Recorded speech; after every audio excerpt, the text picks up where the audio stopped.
Hi dear friends, welcome to G Centric. स्वागत आप सभी का इस प्लेटफॉर्म पे। अभी तक हमने लास्ट टाइम तक बहुत कुछ सीख लिया है, बहुत सारी चीज़ें आपकी खोपड़ी में उतार दी गई है। यहाँ तक आने के बाद आपको इतना जरूर लग रहा होगा कि कंट्रोल सिस्टम जो है ना भैया, वो टफ नहीं है। In the beginning also I told you people कि ये एक ईजी सब्जेक्ट है और साथ में स्कोरिंग भी है। यानी कि ऐसा भी नहीं है कि 2-3 मार्क्स का आएगा, ना ना ना ना, लगभग 10 मार्क्स का आएगा इसी इलेक्ट्रिकल इंस्ट्रूमेंटेशन वाले बच्चे। और 10 मार्क्स का आएगा और खटाखट कर दोगे। सो आउट ऑफ 100 10% तो आपका कंट्रोल सिस्टम देके जाएगा। इसका मतलब ये कि कंट्रोल सिस्टम को इन एनी स्टेज आप हल्के में भी नहीं लेना बेटा, हल्के में भी नहीं लेना। जो चीजें पढ़ी है उन्हें याद भी रखना है और एग्जीक्यूशन भी यथावत करना है। ओके, आइए जरा final value and initial value theorem की हम चर्चा करेंगे। ओके, तो जैसा कि फंडा है, एकदम चीज़ों को बेसिक से जानने की कोशिश करेंगे, क्योंकि बेटा जो बेसिक से जानोगे ना वो कभी भूलोगे नहीं। और डायरेक्ट फॉर्मूले दे दूंगा तो रटना पड़ेगा। ओके, एक सिस्टम है बेटा, और इस सिस्टम को मैं रिप्रेजेंट कर दिया 1/s+1। ये उसका क्लोज लूप ट्रांसफर फंक्शन है उस सिस्टम का। इस सिस्टम पे हम इनपुट दिए, लेट्स टेक इट 1/s, और ये सिस्टम आपको आउटपुट दे दिया है, तो वो होगा C(s). इसमें कोई परेशानी आपको? सर बिल्कुल भी नहीं।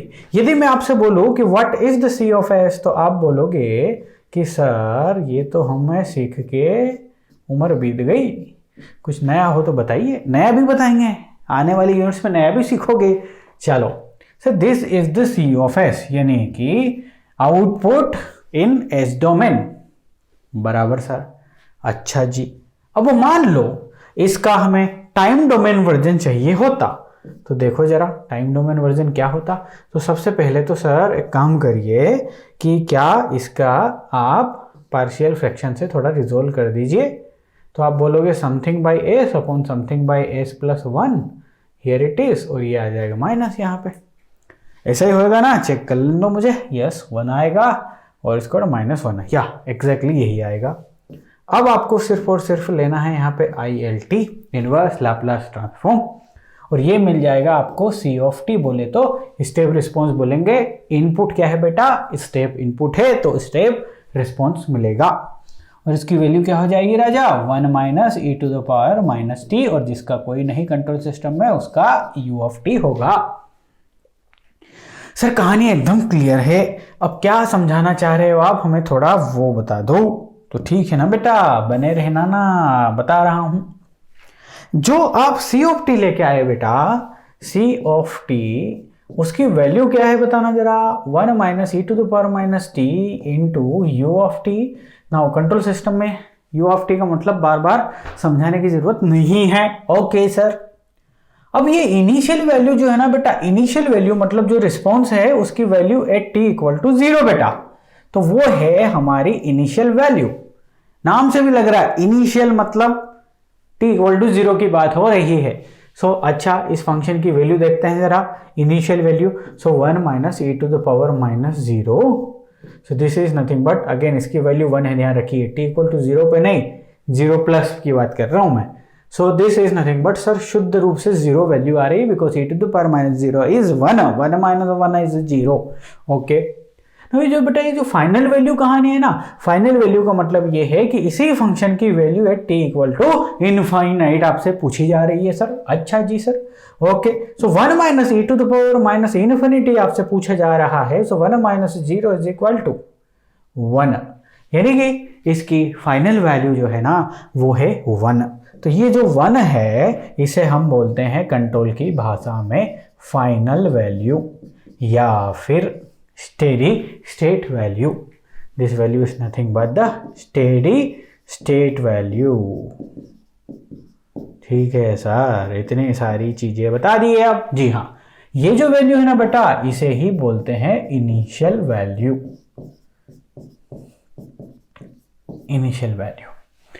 अब आप सोचिए जरा, ये इनिशियल वैल्यू और ये फाइनल वैल्यू आपसे पूछी गई इस पर्टिकुलर फंक्शन के लिए, तो आपने क्या किया?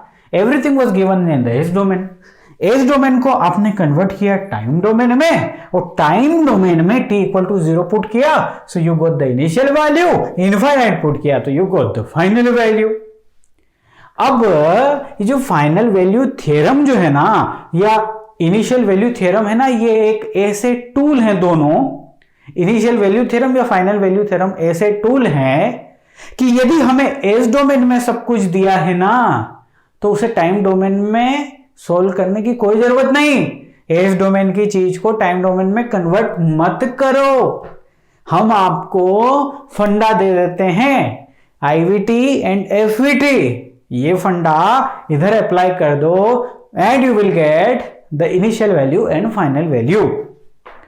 अच्छा सर, आपके कहने का मतलब ये हुआ कि एस डोमेन में यदि फंक्शन दिया है तो उसे टाइम डोमेन में कन्वर्ट करने की जरूरत नहीं। जी हाँ, बिल्कुल। तो फिर कैसे करें? तो वही तो फंडा है आपकी इनिशियल वैल्यू और फाइनल वैल्यू। तो सबसे पहले इनिशियल वैल्यू का फंडा देखते हैं, ठीक है। ये रही initial value. You know very well initial value क्या है सर? इनिशियल वैल्यू तो है C of zero. C of zero मतलब t इक्वल टू जीरो है यहां पे। लेकिन आपके पास मजे की बात यह है कि टाइम में फंक्शन नहीं है। टाइम में फंक्शन होता तो पूरे फंक्शन में t इक्वल टू जीरो। आपके पास जो भी अब एस डोमेन में है, तो आपको क्या करना है, एक टूल लगाना है, और वो टूल है इनिशियल वैल्यू थ्योरम। वो कहता है limit s tends to infinite s multiply with c of s। क्या बोला था मैं बोला था कि आपके पास c ऑफ t है ही नहीं, c ऑफ t है ही नहीं, आपके पास सिर्फ c ऑफ s है। तो आप क्या कीजिए, c ऑफ s में s का मल्टीप्लाई कीजिए, ठीक है सर। c ऑफ s में s का मल्टीप्लाई कर देंगे और limit s tends to infinite कर देंगे। इसकी जो भी वैल्यू आएगी बेटा, वो वैल्यू मेरी इनिशियल वैल्यू ही होगी। करके देखे। अभी जो हमने क्वेश्चन देखा इसमें c ऑफ s है इतना, तो इसको हम यहां लिख लेते हैं from the previous slide. c of s है बच्चे के पास 1 upon s divide by s plus 1। This is the c of s। Now आपको चाहिए initial value. So initial value मतलब c0। तो वो बोलती है limit s tends to infinite s, here it is, गुना c of s। Sir c of s की value है 1 upon s divide by 1 upon s plus 1। Okay, सो ये एक दूसरे को उड़ा दिए। s की जगह रखो आप infinite. So 1 upon infinite plus 1 is equal to 1 upon infinite. और 1 अपॉन इनफाइनाइट की वैल्यू क्या है बेटा? ये मेरा 8 और इनफाइनाइट में मेरा मजाक मत उड़ाना तुम लोग रे। सो दिस इज इन्फिनिटी और उसकी वैल्यू हो गई 0। मतलब from this tool we got c0 is equal to 0। किसी को कोई दिक्कत है के? तो बताना न हमें। ये मिल गया। अब आप देखो, आप इनिशियल वैल्यू क्या लेके आए जी? आप जब टाइम में कन्वर्ट कर लिए और सब कुछ करके, तो भी इनिशियल वैल्यू 0 ही लाए थे। और मैंने इस फॉर्मूले का यूज कर लिया जिसे इनिशियल वैल्यू थ्योरम कहा जाता है, वहां से भी मैं 0 लेके आया। दोनों डिब्बों को देख लो, 0 0। अच्छा जी सर, ऐसी बात है क्या? जी हाँ, ऐसी बात है। Okay, now final value theorem पे क्या है फिर देखना जरा ध्यान से, फाइनल वैल्यू के बारे में। फाइनल वैल्यू थ्योरम क्या बोलती है? फाइनल वैल्यू थ्योरम ये बोलेगी कि आप c इनफाइनाइट की वैल्यू पता कर सकते हो, है ना। लेकिन आपको ct की कोई जरूरत नहीं है। आप क्या कीजिए, फाइनल वैल्यू थ्योरम का टूल यूज कीजिए, और वो टूल बोलता है limit s tends to 0 s गुणा c of s। Everything is same. यहां पे ये सेम है, यहां पे ये सेम है। फाइनल वैल्यू के लिए अंतर ये हो गया कि ये s टेंड्स टू 0 है और इनिशियल वैल्यू के लिए s टेंड्स टू इनफाइनाइट है। ऑब्वियस सी बात है, जब समय 0 होगा तो फ्रीक्वेंसी इनफाइनाइट होगी, जब समय इनफाइनाइट होगा तो फ्रीक्वेंसी 0 होगी। तो ये टूल है हमारे पास, ठीक है सर। तो फाइंड करने की कोशिश करते हैं c इनफाइनाइट। चलिए देखिए जरा, c इनफाइनाइट हम फाइंड कर रहे हैं और यहां हमने लगा दिया limit s tends to 0 s गुणा c ऑफ s की वैल्यू आपकी बोर्ड पे दिख रही है दिस। अब आपने क्या कर दिया, इन दोनों को काट दिया। जैसे ही आपने काट दिया आपको मिला limit s tends to 0 divide by 1 upon s plus 1। s की जगह क्या रखना है राजा? 0। So 1 0 plus 1, so you get 1, यानी कि from the IVT too, so from the FVT tool you got this is equal to 1। अब आप जरा बताइए मुझे, आपने यहाँ पे क्या प्राप्त किया था? सर यहाँ पे हमने 1 प्राप्त किया था। तो क्या सीखे इससे? सर इससे ये सीखे कि इस डोमेन में यदि हमारे पास जानकारी है तो उसे टाइम डोमेन में लाने की जरूरत नहीं है, डायरेक्टली IVT और FVT लगाएंगे और चुटकी बजा के कहानी क्लियर हो जाएगी हमारी। ठीक है, ओके सर। सो ये तो हमने इन चीजों को आपको टूल के माध्यम से, ये जो टूल हैं इनके बारे में जानकारी दे दी। अब थोड़ा इनके अंदर चलने की कोशिश करते हैं। कोई सी चीज कहीं पे वैलिड होगी, कहीं पे नहीं होगी, क्या है उसकी शर्तें? आ जाइए ना राजा। चलिए सर, तो अब हम आपके सामने एक फंक्शन ले रहे हैं। Let's take h of s is equal to 1 upon s plus 3। ठीक है, ये सिस्टम है। अब ये सिस्टम है, मान लो ये आपने सिस्टम लिया हुआ है 1 अपॉन s प्लस 3। यदि आप इसको ड्रॉ करने की कोशिश करेंगे ना राजा, इस पर्टिकुलर को देखने की कोशिश करेंगे, तो आप पाएंगे कि इसका समय वर्जन लोगे आप, तो समय वर्जन h ऑफ t यदि लिख लूं तो that is nothing but e to the power minus 3t u of t। ठीक है, क्या इसको ड्रॉ कर सकते हो आप मेरे लिए? सर बिल्कुल कर सकते हैं। कैसी बात कर रहे हो, आपके लिए तो जान दे सकते हैं। धन्यवाद बेटा, रैंक लेके आ जाना, इतना काफी है। तो सर इसका ग्राफ ऐसा बनेगा, ये t इक्वल टू इनफाइनाइट पे जाके 0 हो जाएगा। ठीक है, समझ गए सर? तो ये बनेगा सर। तो सर ये जो ग्राफ है ये बाउंडेड है, तो सर ये तो सिस्टम तो स्टेबल हुआ।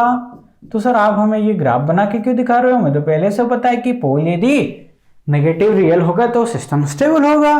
तो मैं ये बताना चाह रहा हूं बेटा कि ये स्टेबल सिस्टम है, तो ये वैल्यू जो है ये उसकी इनिशियल वैल्यू है ना बेटा। t इक्वल टू 0 पे उसकी वैल्यू जो है that is the initial value. Okay, now t equal to infinite जहां भी होगा, t इक्वल टू इनफाइनाइट, वहां ये कौन सी वैल्यू होगी बेटे? c infinite sir. यानी कि स्टेबल सिस्टम के लिए मैं ये बताना चाह रहा हूं कि स्टेबल सिस्टम के लिए फाइनल वैल्यू इनिशियल वैल्यू दोनों डिफाइंड है। यानी कि स्टेबल सिस्टम और स्टेबल सिस्टम है यदि आपके पास, तो आप फाइनल वैल्यू थ्योरम भी लगा सकते हैं और इनिशियल वैल्यू थ्योरम भी लगा सकते हैं। सिस्टम आपका स्टेबल होना, if system is stable then final value and initial value theorems are valid. बहुत इंपॉर्टेंट स्टेटमेंट है बेटा ये, है ना। यानी कि इफ सिस्टम इज स्टेबल, इसको अंडरलाइन करके जितनी बार करना चाहें करिए बेटा, बहुत इंपॉर्टेंट है। सिस्टम यदि स्टेबल है तो सर फाइनल वैल्यू भी और इनिशियल वैल्यू भी दोनों जो है ना वो वैलिड है। ध्यान रखना, वैलिड है। हमने आपको कॉन्सेप्ट के माध्यम से भी बता दी कि हाँ है या नहीं। ठीक है, अब एक काम करते हैं, अब एक अनस्टेबल सिस्टम लेते हैं, फिर देखते हैं जरा क्या होगा। चलो, एक सिस्टम ले लिया, h of s is equal to 1 upon s minus 3। Unstable होगा क्योंकि पॉजिटिव रियल रूट है, और पॉजिटिव रियल रूट सिस्टम को अनस्टेबल बना देता है। यस और नो? Yes sir. चलिए तो फिर आइए जरा, हियर इट इज। क्या आप मुझे इसका टाइम वर्जन बता सकते हो sir? Yes, that is e to the power 3t u of t। ठीक है, इसकी इनिशियल वैल्यू, इसकी t इक्वल टू 0 पे इसकी वैल्यू क्या आ रही है सर? 1 आ रही है, और t इक्वल टू इनफाइनाइट पे इनफाइनाइट आ रही है। ग्राफ कैसा ड्रा हो रहा है? कुछ ऐसा। ये क्या है भाई? अनबाउंडेड। सर अनबाउंडेड मतलब क्या? अनस्टेबल। अनस्टेबल, इसकी इनफाइनाइट पे वैल्यू क्या आप बता सकते हैं? नहीं बता सकते, डिफाइंड नहीं, इसलिए उसको क्या बोलते हैं? इनफाइनाइट वैल्यू है साहब।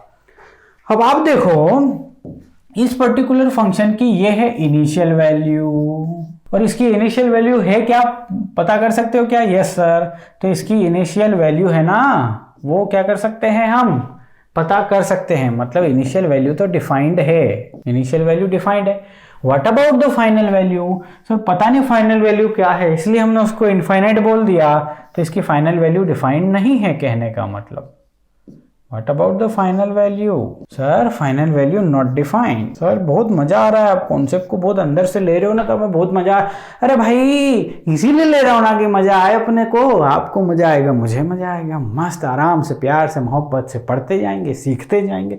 सर आ गया मजा कि यहां से स्टेटमेंट सर हम ये लिखेंगे, आप भले नहीं भी लिखवाओगे तो, if system is unstable then only initial value theorem is defined, या initial value theorem is valid, final value theorem is not valid. चलो स्टेटमेंट लिखेंगे यहां पे।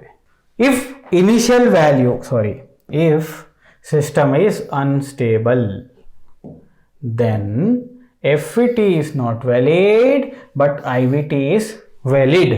तो सर इसका वैलिड इनवैलिड का मतलब ये हुआ क्या कि इसका यदि मैं फाइनल वैल्यू थ्योरम लगाऊंगा तो आंसर नहीं आएगा। आइए जरा देखते हैं, मान लो इसकी फाइनल वैल्यू निकालने की कोशिश करते हैं, इसकी है ना final value. Sir final value बोलती है limit s tends to 0 s गुना h ऑफ s। ठीक है sir, so limit s tends to 0 बेटा s गुना h ऑफ s की वैल्यू कितनी 1/s माइनस 3। s की जगह 0 पुट करेंगे सर तो इसकी वैल्यू तो आ रही है इसकी वैल्यू तो आ रही है सर 0। तो आ तो रही है सर वैल्यू आ रही है, लेकिन जैसा कि हम जानते हैं कि डिफाइंड नहीं है, so this is not valid. मतलब कहानी इस वैलिड नहीं है तो इसका कोई रिलेवेंस है क्या? This is irrelevant. समझ गए बात? ओके सर, ध्यान रहेगी हमारे को ये चीज एकदम मतलब अटूट याद रखेंगे हम, है ना। अच्छा एक और कंडीशन है, चलो अब हम सिस्टम लेते हैं h of s is equal to 1 divide by s square plus 1। Sir this is the system, ये सिस्टम है आपका क्या है भैया साइन t। एक ओसिलेटरी सिग्नल है या ओसिलेटरी सिस्टम है ना। ओसिलेटरी सिस्टम को यदि ड्रॉ करने की कोशिश करी आपने तो आपको क्या मिलेगा? कंटिन्यूअस ऑसिलेशंस मिलेंगे। These are the continuous oscillation and up to infinity तक, और this is nothing but the sin t। ठीक है, अब हम देखते हैं जरा इस sin t की वैल्यू, ये जो वैल्यू है h ऑफ 0 क्या है भाई? sin 0 की वैल्यू क्या है भाई? 0। अब देख लीजिए इस ग्राफ में इसकी इनिशियल वैल्यू तो डिफाइंड है सर, इनिशियल वैल्यू डिफाइंड है, this is the initial value. और इनिशियल वैल्यू बेटा क्या है? डिफाइंड है। You can find out the initial value, but t equal to infinite पे सर फाइनल वैल्यू ये क्या कर रहा होगा? t इक्वल टू इनफाइनाइट पे ये चूंकि ऑसिलेटरी है -1 1 के बीच में टॉगल कर रहा है, तो t इक्वल टू इनफाइनाइट पे यदि हम मान ले कि पहुंच गया तो वहां भी ये क्या करेगा? टॉगल करता रहेगा, -1 से 1 के बीच में डांस करेगा। सो -1 से 1 के बीच में डांस करता रहेगा t इक्वल टू इनफाइनाइट पे भी। ये है एजम्पशन किस में? आपके ऑसिलेटरी फंक्शन में। एजम्पशन क्या? उसका नेचर है ऑसिलेटरी, वो through out the live oscillation कर रहा है, तो हम ये माने t इक्वल टू इनफाइनाइट पे भी वो ऑसिलेशंस करेगा। t इक्वल टू इनफाइनाइट पे 0 नहीं हो जाएगा, नहीं। t इक्वल टू इनफाइनाइट पे वो एक्चुअली डिफाइंड ही नहीं है, उसकी एक पर्टिकुलर वैल्यू आप नहीं बता सकते, सो इसे हम बोलते हैं नॉट डिफाइंड। और डिफाइंड यदि नहीं है तो हम इसे क्या मानते हैं? हम ये बोलते हैं कि ये t इक्वल टू इनफाइनाइट पे भी डांस करे जा रहा है। ओके, तो सर इसका मतलब ये है कि h इनफाइनाइट नॉट डिफाइंड है भाई। तो अब आप मुझे बताइए यदि h डिफाइंड नहीं है, यदि इन्फिनिटी पे वैल्यू डिफाइंड नहीं है, तो फाइनल वैल्यू किसी भी ऑसिलेटरी सिस्टम या मार्जिनली स्टेबल सिस्टम के लिए डिफाइंड होगी क्या? नहीं होगी सर। FAT डिफाइंड नहीं होगी किसके लिए सर? ऑसिलेटरी सिस्टम के लिए, मार्जिनल सिस्टम के लिए, मार्जिनल स्टेबल सिस्टम के लिए, मार्जिनल स्टेबल सिस्टम के लिए FET not defined. Marginal stable system मतलब ऑसिलेटरी सिस्टम्स जिनका काम है ऑसिलेशन करना, उनके लिए एफईटी डिफाइन नहीं है। लेकिन यस, मार्जिनल स्टेबल सिस्टम के लिए initial value theorem is valid या डिफाइंड। वैलिड लिखना ज़्यादा उचित है I think. Valid, FET is not valid कर दीजिए, FET is not valid and for this IVT is valid. Oscillatory system जो है उनके लिए आईवीटी वैलिड होती है। सर देख लिया, तो सर इसका मतलब ये कि इस फॉर्मूले में फाइनल वैल्यू थ्योरम लगाऊंगा तो क्या आंसर नहीं देगी? आंसर देगी बेटा, बट वो आंसर गलत है क्योंकि एफईटी लगा ही नहीं सकता, एफईटी खुद ही वैलिड नहीं है। तो एफईटी का जो फंडे से आप आंसर लेके आए वो वैलिड कैसे हो जाएगा बेटा? S Guna H of S, क्या एच ऑफ एस बोले तो 1/s² + 1, so this is sir 0, so 0 is the final value? No, 0 is not the final value। Sir final value से रिलेटेड सारी चीजें सीख गए, बड़ा आनंद आया। सर क्वेश्चन है क्या इसमें ढेर सारे? अरे बेटा गेट में बहुत सारे क्वेश्चन आते हैं आईवीटी एफईटी से, ठीक है, और बहुत बार गलत करके आते हैं बच्चे, और गेट का ये बड़ा फेवरेट रहा है, साइनसॉइडल सिग्नल दे देंगे, लगा दो, बच्चे लगा देते हैं फाइनल वैल्यू थ्योरम। कॉन्सेप्ट पता नहीं हो जिसको कि ये स्टेबल सिस्टम के लिए ही लगती है, marginal stable system, unstable system के लिए टाइट फिश, तो लगा देते हैं और गलत आंसर रहता है मौजूद ऑप्शंस में। लेकिन हमारे बच्चे ये गलती नहीं करेंगे। गॉट द पॉइंट ना? चलिए अगली कहानी feedback characteristics. Sir feedback characteristics यानी कि फिर से आप हमें शुरुआत में लेके चले गए।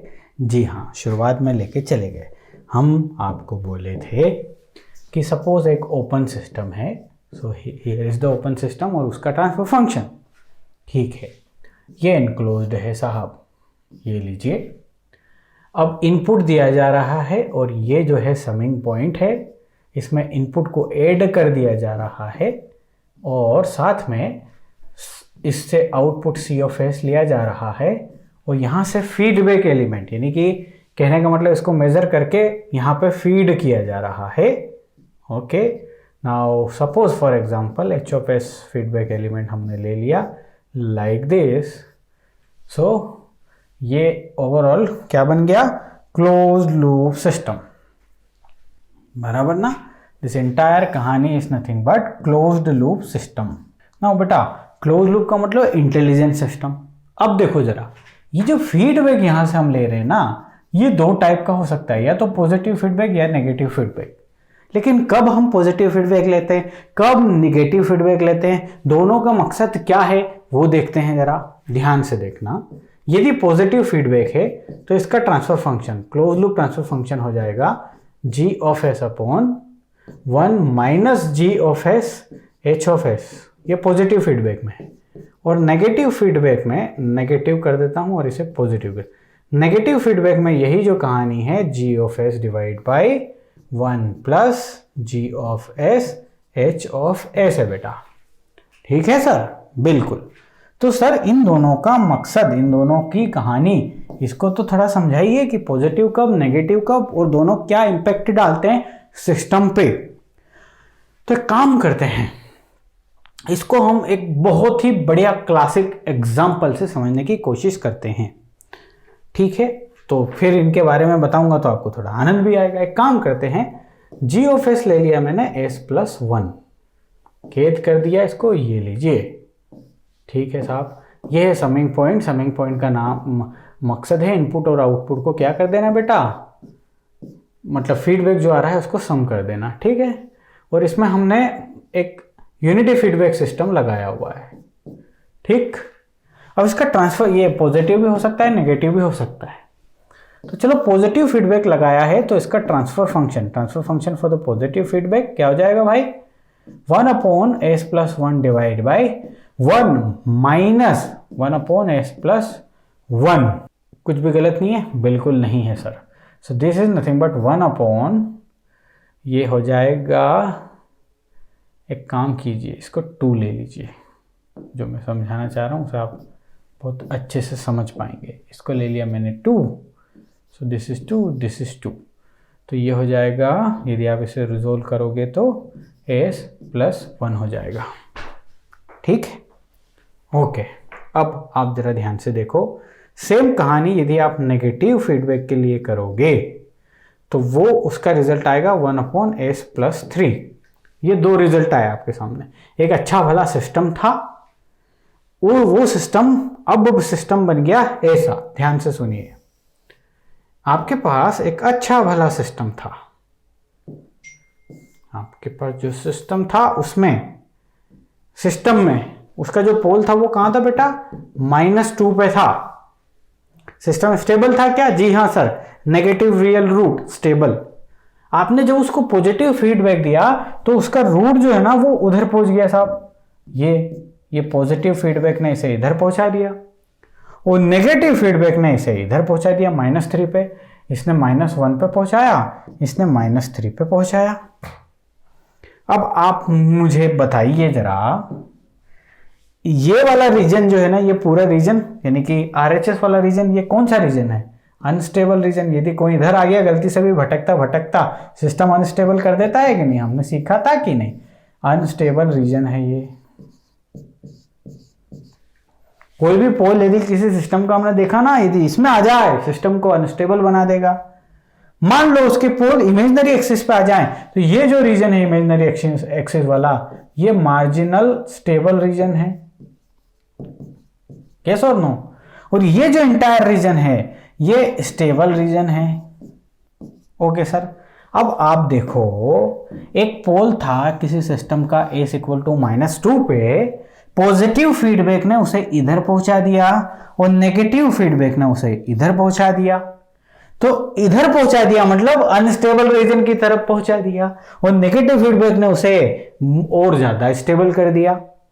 जो जितना ज्यादा इधर पहुंचा दे इतना स्टेबल, और उधर जो है अनस्टेबल रीजन। तो पॉजिटिव फीडबैक सिस्टम को मोर या लेस स्टेबल कर रहा है, या अनस्टेबल की तरफ बढ़ा रहा है, और ये मोर स्टेबल कर रहा है। यानी कि एक अच्छे भले स्टेबल सिस्टम को पॉजिटिव फीडबैक लेस स्टेबल बनाता है और नेगेटिव फीडबैक मोर स्टेबल बनाता है। समझ रहे भैया? इसको यदि परफेक्टली डिजाइन किया जाए तो एक अच्छे भले स्टेबल सिस्टम को वो भी कर सकता है क्या?